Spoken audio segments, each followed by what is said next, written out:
20 Macs for 2020, number 19, the PowerBook Duo. I'm Jason Snell with Stephen Hackett. Stephen, can you believe that Apple once made a laptop that you could insert in a desktop computer like a VCR? It is like a VCR.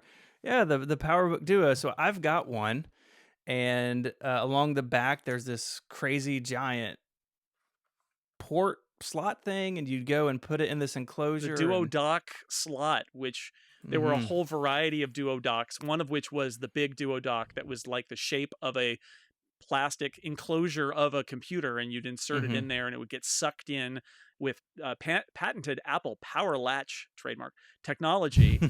And with the capital P and the capital L, it was full on power latch technology.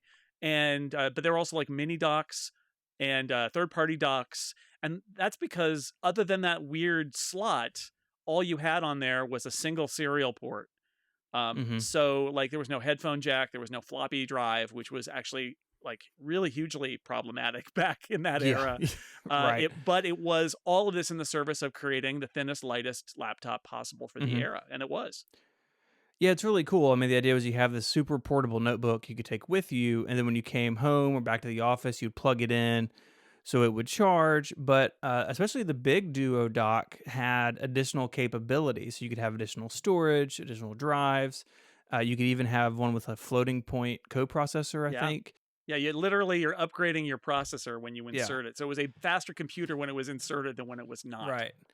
And this dream is something. I mean, look. I mean, it's sort of silly now. It's thick and chunky, but what's cool about this is that the dream is still kind of alive. And how many people out there use something like a MacBook Air or a MacBook Pro, maybe with a Thunderbolt display, some external drives hanging off of it? I mean, the idea of just having a workstation and then you take the core computer out of it when you leave, people still live in that world today. And yeah, the laptops are a lot thinner and more capable on their own, but a lot of people still want to sort of upgrade their experience when they're at a desk. Yeah, that's definitely one of the trends. I would argue the Thunderbolt display that Apple made is maybe the arguably the only other docking station Apple ever attempted. It's not really, but it kind of is.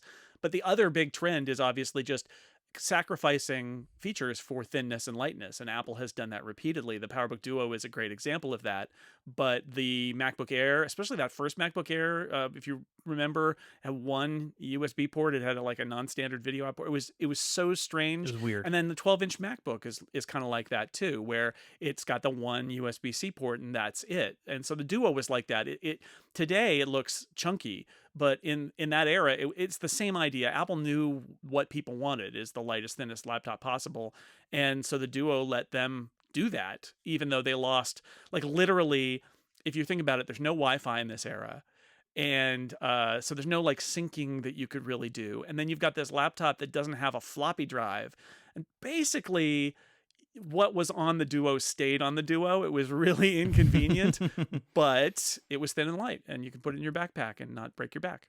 Yeah, and when you get home, plug it into all your stuff and go to town. Plug it into a modem, upload it to Yes, CompuServe, do what you need to do. important work people were doing.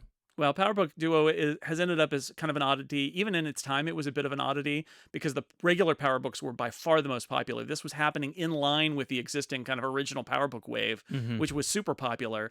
So it was always a niche product inside Apple, which was itself a niche product. So, Right. it had its followers and they were super into it, but it didn't make it. And although there was a PowerPC Duo right at the very end, it got kind of wiped away and replaced by a whole new generation of PowerPC laptops. But I feel like its spirit lives on, other than the fact that Apple is never going to make a thing that you plug a laptop into and it gets sucked in using power latch technology. I predict that will never happen.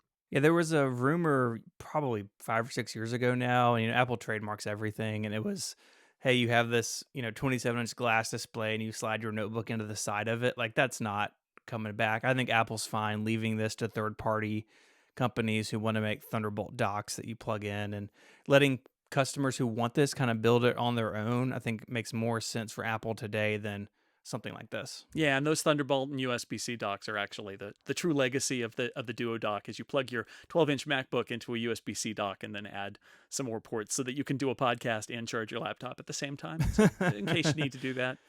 It's a Yeah, wild no idea. floating point dongle though. It's too bad. No, unfortunately not.